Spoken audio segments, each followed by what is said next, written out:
I'm joined now from Vancouver by Tanaya Filo and Tara Tang. Might seem like a slightly odd pairing. Ms. Tang is the current Miss Canada. Ms. Filo describes herself as an abolitionist author and former madam. But they're brought together by a determination to do something about human trafficking. So I want to address my first question to you, Tanaya. How much of this is there in Canada?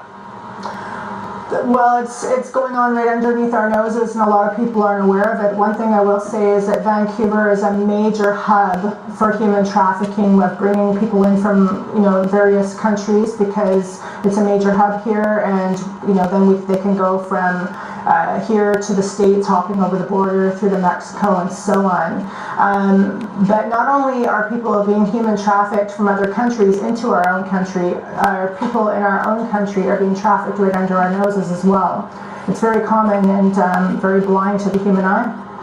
Okay, and Tara, when we talk about human trafficking, what is it that happens to these people? Is it all sex trade, or is there more to it than that? There are many forms of exploitation that human trafficking can be seen in. Some of it can be forced labor, coercion, domestic servitude, as well as sexual exploitation.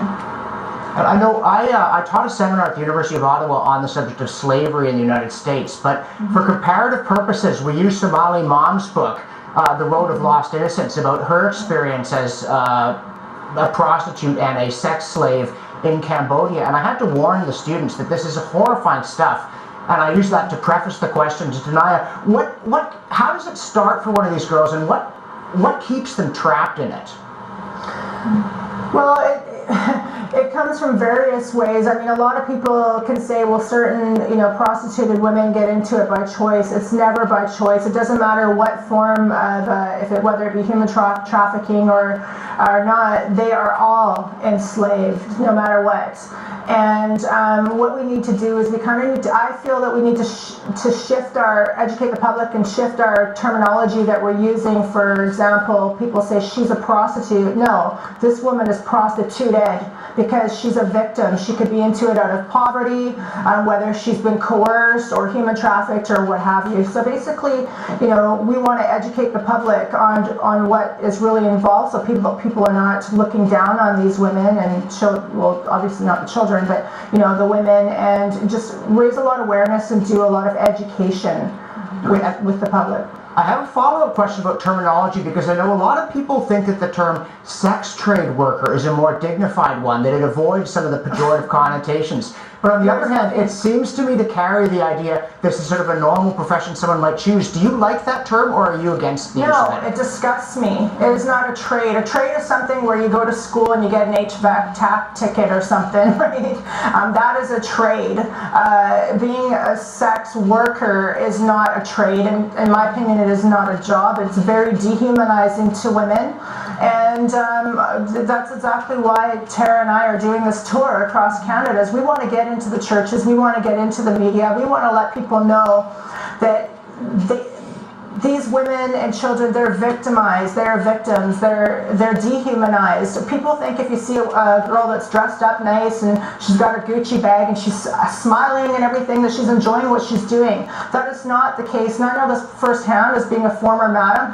These girls would do a session with a John and they'd be acting all happy, and then they'd be coming out saying how disgusted they were, but they have to put on that act, because if they don't make the money, they could be getting beat when they go home by their pimp or what have you.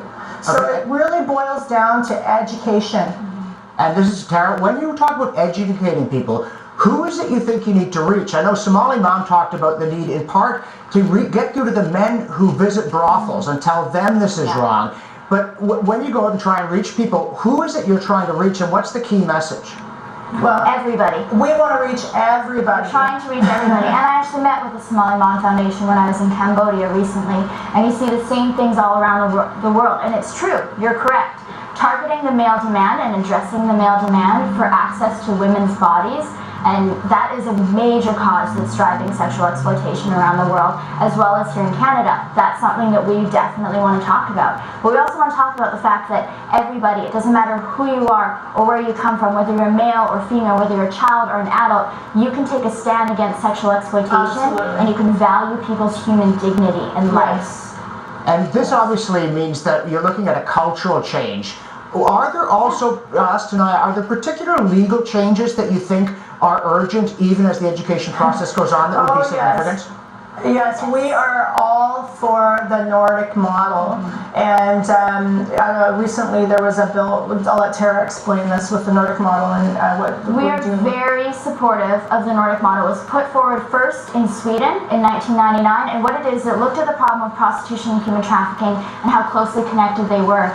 And Sweden took the stance that they said that prostitution is violence against women. Right. It's a direct deterrent to women's equality in their country. It's exploitation, and they would not tolerate it. So what they did is they saw how many of these women are coming from situations where they're victimized or abused formally, and they said, you know what, these women are not criminals. Right. These women need to be valued, they need exit strategies, they need job training, they need rehabilitation, we will value their lives.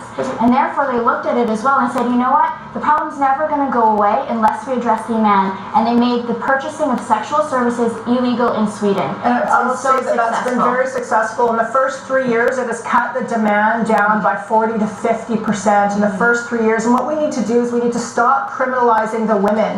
Why should the women be getting charged and arrested? Because they're in there doing it out of poverty, they're being human trafficked, they're being pushed by their pimps and so forth, when we should be shifting the blame onto the John and Especially throwing the book at him. age. And she was 14 Exactly. in Canada. So. Exactly. So we're really excited because there's a lot that's changing right now, and we're looking forward. We just heard about Joy Smith. She's an MP from Manitoba, and she's putting forward a new bill that will do exactly what Sweden did. We're very excited about this. We are very excited about this. We've been fighting for this for a long, long time. Okay, so if I understand that correctly, it's kind of a half legalization where you lift the penalties on the prostituted person, but not on the person who is visiting the prostituted person. Is that what I got from that? It's different. Purchasing of sex would be illegal. Exactly. It makes the purchasing of sex and sexual services illegal So then in it the cuts country, down the demand, which cuts down the supply. and the consequence is jail time. Yes. Well, it's an extraordinary cause, and I'm grateful to you for being on the program to talk about it. I wish you every success. Carry on with that, and good luck to you.